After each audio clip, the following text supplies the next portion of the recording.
ওকে, আপনাদের নিউমেরিক্যাল মেথডের 10th ক্লাসে স্বাগতম।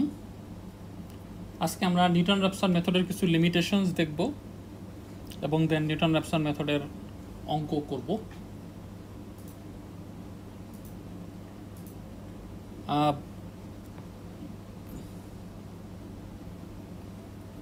প্রথম যে লিমিটেশনটার কথা বলা হচ্ছে সেটা হলো inflection point in the vicinity of the root. এখন ইনফ্লেকশন পয়েন্ট কাকে বলে? ইনফ্লেকশন পয়েন্ট বলে হচ্ছে যেখানে কার্ভেচারটা চেঞ্জ হয়, ঠিক আছে? যেমন ধরা যাক যে এইখানে আপনি যদি চিন্তা করেন এই কার্ভটার এই যে অবস্থাটা আছে, এটাকে যদি আমি একটু অন্য জায়গায় এঁকে দেখাই, মানে এরকম একটা অবস্থা, ঠিক আছে? এখন আপনি যদি এইখান থেকে আপনি চোখ দিয়ে দেখেন, এটা ধরা যাক আপনার আই, তাহলে আপনার এই অংশটা কি মনে হবে? অবতল বা কনকেভ, আর এই অংশটা মনে হবে উত্তল, ঠিক আছে? তাহলে সুইচিংটা কোথায় হচ্ছে? এই যে এইখানে কোথাও হচ্ছে, এটা অবতল থেকে উত্তল প্যাটার্নে যাচ্ছে এখানে কোথাও। তো এই যে পয়েন্টটা, এটাকে আমরা বলতেছি হচ্ছে ইনফ্লেকশন পয়েন্ট, ঠিক আছে? এখন তাহলে এখানে ইনফ্লেকশন বানানটা ভুল লিখছিলাম, ঠিক করে নেন। এখন তাহলে এখন এখানে দেখেন যে রুটটাও এইখানে, এবং এখানে দেখেন এইখানে কার্ভটা হচ্ছে উপর থেকে যদি দেখেন এই জায়গাটা হচ্ছে অবতল এবং এই জায়গাটা উত্তল, কাজে রুটও যেখানে, ইনফ্লেকশন পয়েন্টও সেই একই জায়গায়, ঠিক আছে? এখন তাহলে ব্যাপারটা কেমন হচ্ছে যে, এবং আমরা ধরে নিচ্ছি যে x0 হচ্ছে এই জায়গাটাকে আমি বলছি x0, তাহলে x0 বরাবর আমি কার্ভের উপর একটা ট্যানজেন্ট রাখলাম, নিউটন র্যাপসনে যেটা করা হয়।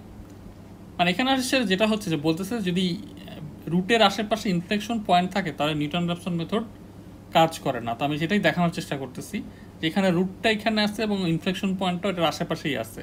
তাহলে এখন ধরো x0 বরাবর আমি কার্ভের উপর একটা পয়েন্ট নিলাম, সেখানে আমি একটা ট্যানজেন্ট রাখলাম, x1 পাওয়া গেল।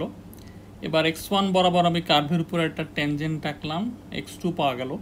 কাজে আপনি দেখেন যে x20 থেকে x1টা রুট থেকে বেশি দূরে, x1 থেকে x2টা আবার রুট থেকে আরও দূরে। আবার x2 বরাবর আমি করলাম, সরি এটা x3 হবে না, এটা x2 বরাবর আমি কার্ভের উপর, এটা ভুলে যান, এটা এই x3টা ঠিক নাই।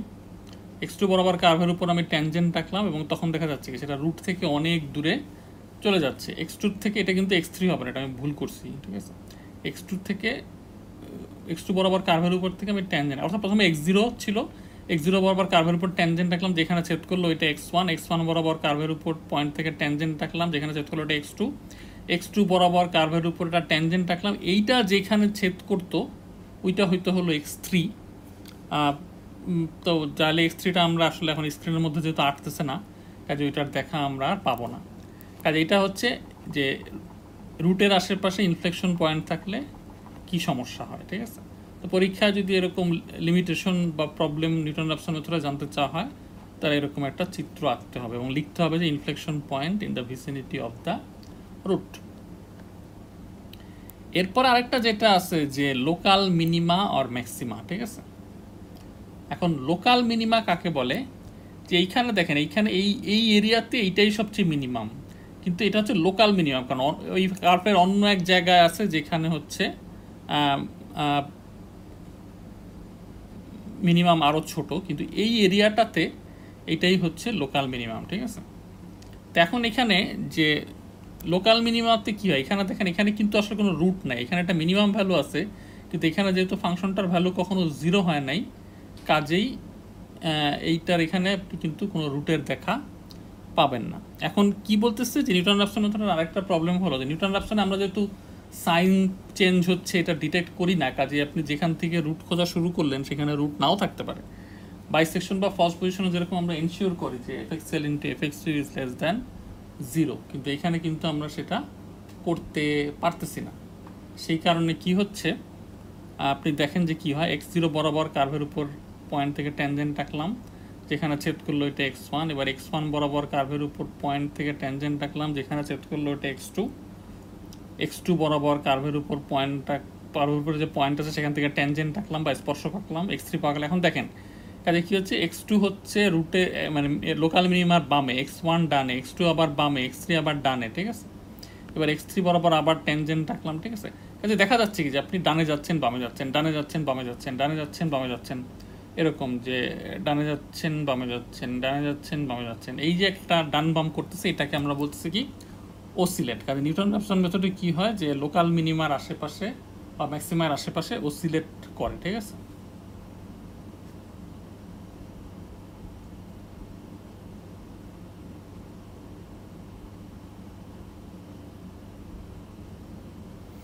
আচ্ছা, এবার হচ্ছে problem with Newton Raphson method, এটা হচ্ছে নিয়ার জিরো স্লোপ।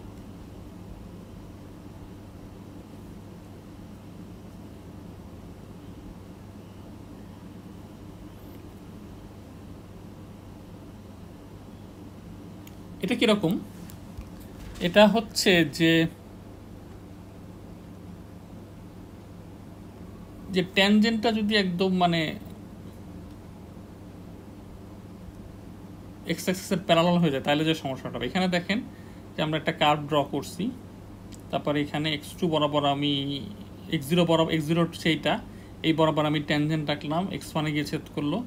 এবার x1 বরাবর যখন আমি ট্যানজেন্ট রাখতে গেলাম, যে ট্যানজেন্টটা পাওয়া গেল ওটা দেখেন এক্স অ্যাক্সিসের প্রায় প্যারালাল, কাজে কি অনেক দূরে গিয়ে এক্স অ্যাক্সিসে ছেদ করবে, কাজেই আর রুটের দেখা পাওয়া যাবে না, ঠিক আছে। কাজে এই যে এই ট্যানজেন্টটার স্লোপটা হচ্ছে নিয়ার জিরো বা জিরোর খুব সমান্তরাল, ঠিক আছে, মানে নিয়ার জিরো মানে জিরোর খুব কাছাকাছি। সেই জন্য এই প্রবলেমটাকে আমরা বলতেছিল নিয়ার জিরো স্লোপ। অর্থাৎ প্রথমবারে যখন আমি ট্যানজেন্ট রাখলাম x0তে তখন কোনো সমস্যা হলো না, কিন্তু এরপরে ছেদ করার পর x1 বরাবর আমি যখন ট্যানজেন্ট রাখলাম তখন অনেক দূরে ছেদ করলো। এখন পরীক্ষায় যখন আপনি এরকম একটা কার্ভ এঁকে চিত্র আঁকতে যাবেন তখন কিন্তু x0 থেকে আঁকা শুরু করলে আর জীবনেও হিসাব মিলাইতে পারবেন না, উল্টা দিক থেকে আঁকতে হবে, যেটা নিয়ার জিরো ট্যানজেন্ট রাখবেন তার থেকে x1 পাবেন, তার থেকে x0 পাবেন, নাহলে আপনার হিসাব মিলানো কঠিন হয়ে যাবে। তাহলে নিয়ার জিরো স্লোপটা আসলে কারণটা কি, যে এটার কারণটা একটা এই চিত্র দেখে বলি, যে যদি স্লোপ এফ ড্যাশ এক্সটাই তো হচ্ছে ট্যানজেন্টের স্লোপ, ঠিক আছে। এখন এটা যদি নিয়ার জিরো হয়ে যায় তখন কি হয়, যে এই কোনো জিরোর খুব কাছাকাছি একটা সংখ্যা দিয়ে আরেকটা সংখ্যাকে ভাগ করলে কি হয়, অনেক বড় একটা ভ্যালু হয়ে যায়, ঠিক আছে। ফলে কি হয় যে এক্স আইটা একটা রিজনেবল ভ্যালু হইলে এক্স আই প্লাস ওয়ানটা অনেক বড় ভ্যালু হয়ে যায়, কারণ এই পরের টার্মটা অনেক বড় একটা ভ্যালু। এটা কি বলা হচ্ছে হলো নিয়ার জিরো স্লোপ। আচ্ছা, এখন হচ্ছে আমরা নিউটন র্যাপসন মেথডের একটা অঙ্ক করব। অঙ্কটা খুব সহজ একটা অঙ্ক নিয়েছি যাতে আমাদের বুঝতে সুবিধা হয়, যে x square minus 10x plus 21 equal to 0, এই ইকুয়েশনটা রুট বের করতে হবে। অর্থাৎ আমার এক্সের এমন মান বের করতে হবে যাতে করে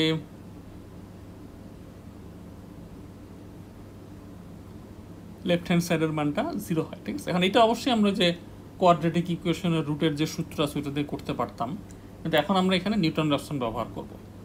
এখন নিউটন র্যাপসন ব্যবহার করতে হলে আমাদের এই যেটা রুট বের করতে চাচ্ছি x square minus 10x plus 21, এটাকে আমরা ধরে নিই এফএক্স। এখন নিউটন র্যাপসনের যদি ফাংশনটা লাগে এবং তার ডেরিভেটিভও লাগে, কাজেই এফএক্স তো লাগতেছে, আর এফ ড্যাশ এক্স হচ্ছে কত হবে, x square minus 10x plus 21, এটার ডেরিভেটিভ বের করলে হবে হচ্ছে 2x মাইনাস 10। এখন সেইখানে এই চিত্রটা খালি নষ্ট হয়ে যাচ্ছে, কারণটা কি,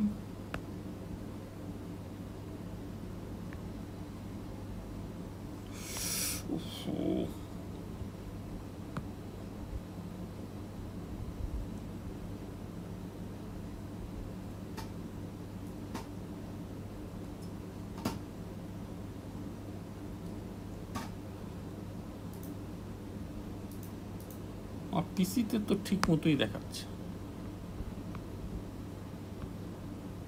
এখন আবার ঠিক মতোই দেখাচ্ছে।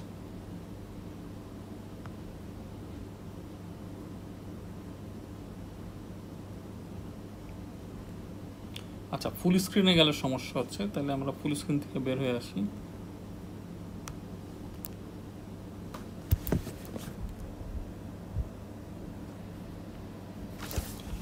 এভাবে লিখি, ঠিক আছে। তা আমরা এখন এইটার নিউটন র্যাপসন মেথড ব্যবহার করে এটা রুট বের করতে চাচ্ছি। তো ফাংশনটা হচ্ছে x square minus 10x plus 21, আর তাহলে তার ডেরিভেটিভ হচ্ছে 2x মাইনাস 10। তাহলে এখন দেখেন, এখন আমার x0 এর মান কত দেওয়া আছে, একদম ইনিশিয়াল গেসটা হচ্ছে 1। তাহলে এখন আমরা এই নিউটন র্যাপসন মেথডের এই ফর্মুলাটা ব্যবহার করবো। আমরা দেখেন যে এটা হলো xi আর এটা হচ্ছে xi প্লাস 1। এখন এই প্রথম রোতে হচ্ছে i এর মান হচ্ছে 0, তারপরে রোতে i এর মান 1, সেকেন্ড রোতে i এর মান 1, তারপর i এর মান 2, তারপর i এর মান 3, ঠিক আছে। তখন একদম শুরুতে হচ্ছে i এর মান হচ্ছে 0, কাজেই এইখানে হচ্ছে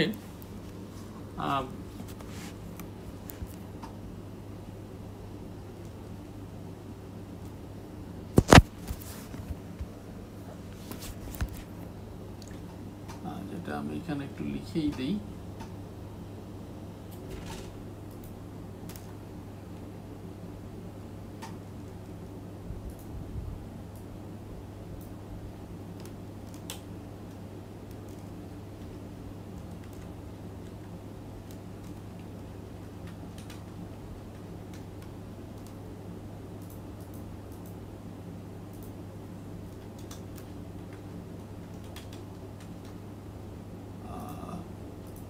আমি একটু স্লাইডটা ঠিক করতেছি।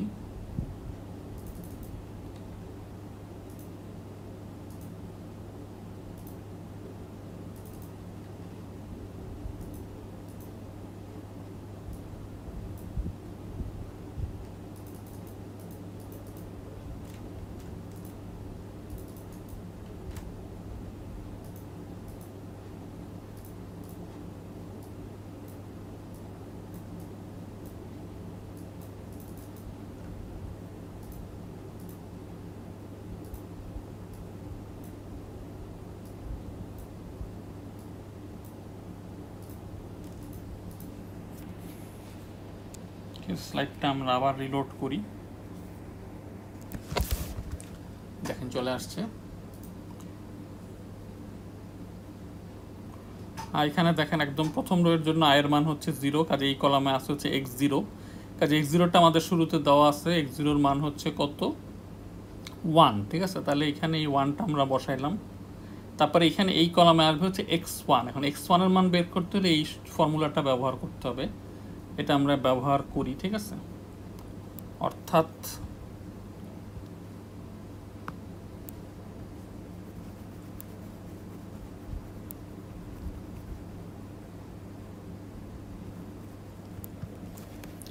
এখানে দেখেন যে xi প্লাস 1 এটা সমান সমান হবে হচ্ছে xi minus fxi divided by f dash xi, ঠিক আছে। তাহলে এখানে i এর মান যদি আমরা 0 বসাই, i এর মান 0 আসলে কত হবে, x1 সমান সমান হবে হচ্ছে x0 minus fx0 divided by f dash x0। এখন ফাংশনটা হচ্ছে x square minus 10x plus 21, ঠিক আছে। এখন x0 এর মান কত দেওয়া আছে 1 minus f1 divided by f dash 1, যেহেতু x0 এর মান হচ্ছে 1, ঠিক আছে। এখন এই পর্যন্ত ঠিক আছে। এখন তাহলে এখন কি লিখবো 1 মাইনাস, এখন উপরে হবে হচ্ছে f1 অর্থাৎ x square minus 10x plus 21 এ x এর পরিবর্তে 1 বসাইতে হবে, তাহলে হবে হচ্ছে 1 মাইনাস 10 প্লাস 21, আর নিচে হবে হচ্ছে f ড্যাশ 1 অর্থাৎ ডেরিভেটিভের মধ্যে x এর পরিবর্তে 1 বসাইতে হবে, কাজে ওইটা হবে হলো 2x 2 মাইনাস 10। তাহলে এখান থেকে আমরা পাবো হচ্ছে 1 মাইনাস উপরে হচ্ছে 11, 21 মাইনাস 10 হচ্ছে 11 প্লাস 1 12 ডিভাইডেড বাই মাইনাস 8, তাহলে আলটিমেটলি হচ্ছে 1 প্লাস 1.5 সমান সমান 2.5।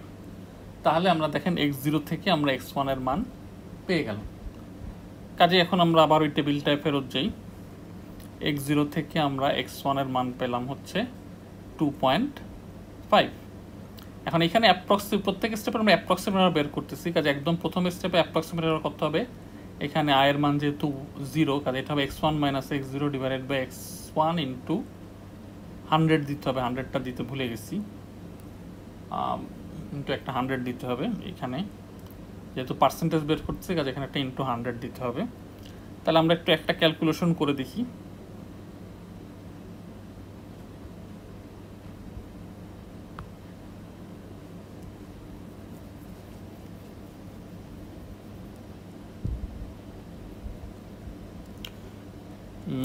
যে আমাদের অ্যাপ্রক্সিমেট এরর একদম প্রথম স্টেপে হবে হচ্ছে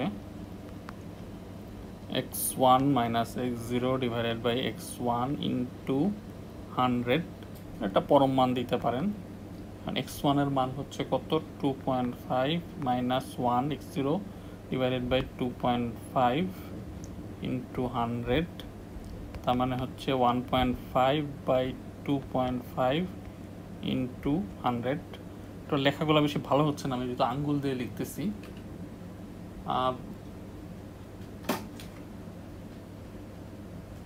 কাজে এটা যেটা হচ্ছে এটা হবে হলো 60%। কাজে এইভাবে আমাদের এই প্রথম অ্যাপ্রক্সিমেট এররটা আসতেছে কত, 60%। এরপর দেখেন সেকেন্ড রোতে যেহেতু আয়ের মান 1, তার মানে কি এই কলামে থাকবে হচ্ছে x1। কাজে এই যে x1টা ছিল 2.5, এটা এখন এইখানে চলে আসতেছে, আর এখন এই কলামে আসবে হচ্ছে x2। তাহলে এখন x2 কিভাবে পাবো, ওই একইভাবে যে ক্যালকুলেশন যেটা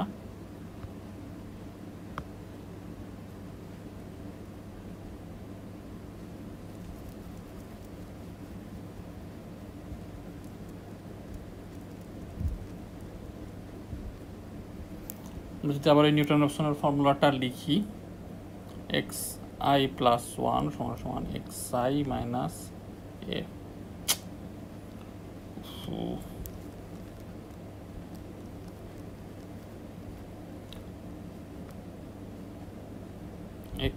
xi প্লাস 1 সমান সমান xi minus fxi divided by f dash xi। এখানে i এর মান 0 বসালে কত হবে, x1 সমান সমান হবে হচ্ছে x0 minus fx0 divided by f dash x0 সমান সমান হচ্ছে 1 মাইনাস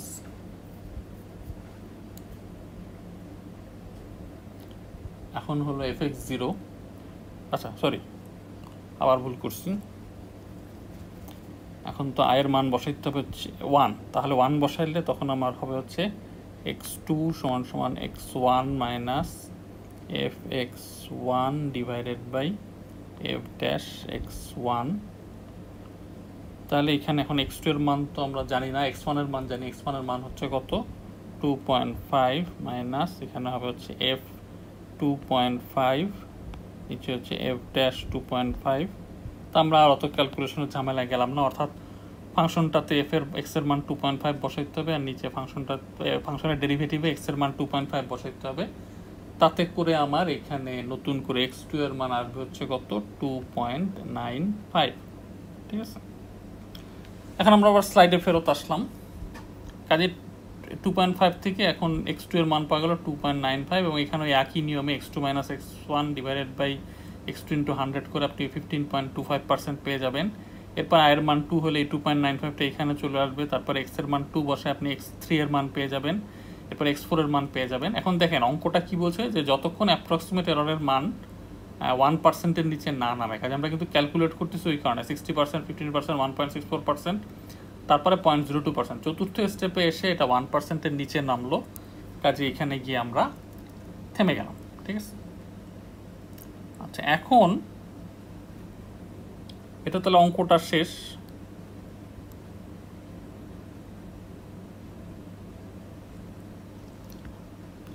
আচ্ছা এখন লাস্টে একটা যে algorithms for Newton Raphson method, যে আমরা কি কি ইমপ্রুভমেন্ট করতে পারি। ঠিক আছে, তখন প্রথমটা বলা আছে যে plotting routine should be included in the program. আচ্ছা নিউটন রাফসন মেথডের অ্যালগরিদমের কি কি ইমপ্রুভমেন্ট করা যায়। তো প্লটিং রুটিন কিভাবে, যে আমাদের যখন যে আমরা তো নিউটন রাফসন মেথডে কি করি, প্রতি স্টেপে স্পর্শকে পরের গেজটা বের করি। এখন প্লটিং রুটিন ইনক্লুড করলে আসলে কি হবে, যে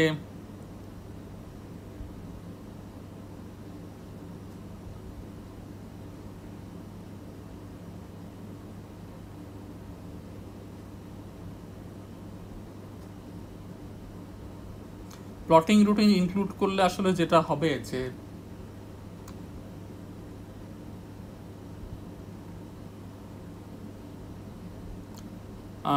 মানে আপনার প্লটিং রুটিন নর্মালি ইনক্লুড করার দরকার নেই, কারণ আপনি যদি একটা জিনিস নিউটন র্যাপসনের সবচেয়ে ভালো গুণ হচ্ছে যে এটা করে খুব দ্রুত কাজ করে, এর চেয়ে দ্রুত আর কোনো মেথড কাজ করে না। মানে এটা হচ্ছে 3-4 স্টেপে অ্যাকচুয়ালি রুট বের করে ফেলে, বাইসেকশন সেটা কখনোই পারে না 3-4 স্টেপে। তখন এই প্লটিং রুটিন ইনক্লুড করলে তো প্রোগ্রামটা আরও স্লো হয়ে যাবে, কাজে নিউটন র্যাপসনের যে প্রধান প্লাস পয়েন্ট সেটাই তো আর থাকতেছে না। কাজে এটা আসলে ইন জেনারেল করা যাবে না, তখনই করতে হবে যখন একটা ট্রাবল সাম কেস যে কিছুতেই রুট বেরোচ্ছে না, তখন আপনি প্লটিং রুটিনটা এনাবেল করে স্পর্শকগুলো এঁকে গ্রাফিক্যালি দেখতে পারেন আসলে সমস্যাটা হচ্ছে কোথায়। তারপর যেটা বলা হচ্ছে যে besides checking approximate error substitute the root estimation into the original function. যে প্রতি স্টেপে আপনি যে একটা নতুন xi+1 পাচ্ছেন সেটা অরিজিনাল ফাংশনে বসায় দেখবেন যে আসলে ওইটা অরিজিনাল ফাংশনের মান 0-র কাছাকাছি যাচ্ছে কিনা, কারণ আপনি রুট পাওয়া মানে তো ফাংশনটার মান 0 হয়ে যাবে। কাজে আপনি প্রতি স্টেপে যে xi+1টা পাচ্ছেন সেটা তো ফাংশনে বসে ওটার মান 0-র কাছাকাছি যাইতে হবে। সবসময় যে অ্যাপ্রক্সিমেট এরর 0-র কাছাকাছি হইলে আপনি সাকসেসফুল তা কিন্তু আসলে না। এইটার কারণটা আসলে খুব ইন্টারেস্টিং, একটু দেখাই। এটা একমাত্র নিউটন র্যাপসন মেথডে এটা হওয়ার খুব ভালো চান্স থাকে।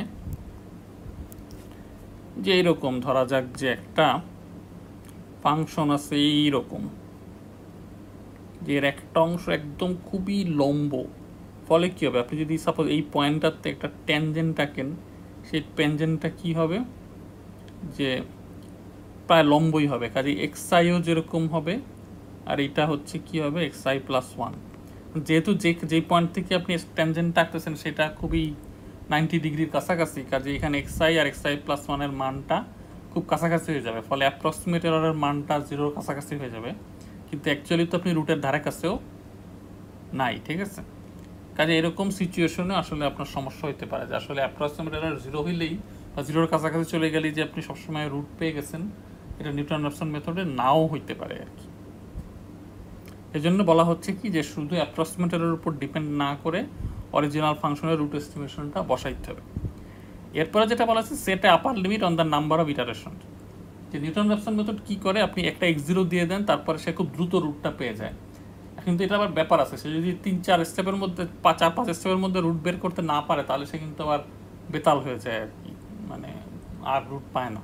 সেজন্য আপনি করতে পারেন কি যে একটা x0 দিয়ে আপনি একটা লিমিট দিয়ে দিবেন যে এটা 5-6 বার ঘুরে যদি রুটের দেখা না পায় তখন আরেকটা নতুন x0 দিয়ে শুরু করবে, মানে একটা দিয়ে অনন্তকাল চলতে দেওয়ার দরকার নাই। তার লাস্টে যেটা বলতেছে যে alert the user of the possibility of f'(x) = 0। ধরা যাক কোনো কারণে f'(x) এটা 0 বা 0-র খুব কাছাকাছি হয়ে গেল, এখন আপনি যদি 0 দিয়ে ভাগ করে ফেলেন তাহলে তো প্রোগ্রাম ক্র্যাশ করবে, কাজে এটা আগেই চেক রাখতে হবে যে f'(x) এর মানটা 0 হলে যাতে আপনাকে ওয়ার্নিং দিয়ে এসে বের হয়ে আসে, কারণ প্রোগ্রাম ক্র্যাশ করার চেয়ে এটা সার্চ থামায় দেওয়াটা অনেক বেটার। তো এইগুলাই হচ্ছে নিউটন র্যাপসন মেথড অ্যালগরিদমের কিছু ইমপ্রুভমেন্ট। এবং এই মেথডটা নিউটন র্যাপসন মেথডটা আসলে কম্পিউটার সায়েন্টিস্টদের চেয়ে অন্য মেকানিক্যাল ইঞ্জিনিয়ার, সিভিল ইঞ্জিনিয়ারদের খুব প্রিয়, আমাদেরও প্রিয়। কারণ হচ্ছে কি এখানে দেখেন একটা সিম্পল ফাংশন, কোনো ইফ এলস নাই, কিচ্ছু নাই, কন্ডিশন দিতে হয় না, জাস্ট xi দিলে xi+1 পাওয়া যায়। এই কারণে এই মেথডটা সবার প্রিয়, যে প্রোগ্রামিং করার জন্য জিনিসটা খুব ইজি, ঠিক আছে। তো এটার একটা প্রোগ্রামের স্যাম্পল আমি আপনাদের দিতে চাইছিলাম, তো আমি ধরা যাক আমি পরে ক্লাসরুমে দিয়ে দিব। তো আজকে এই পর্যন্তই, এবং আপনাদের মিড টার্মের সিলেবাসও এই পর্যন্ত, ঠিক আছে। নেক্সট ক্লাসে আমরা আপনাদের সমস্যা শুনবো।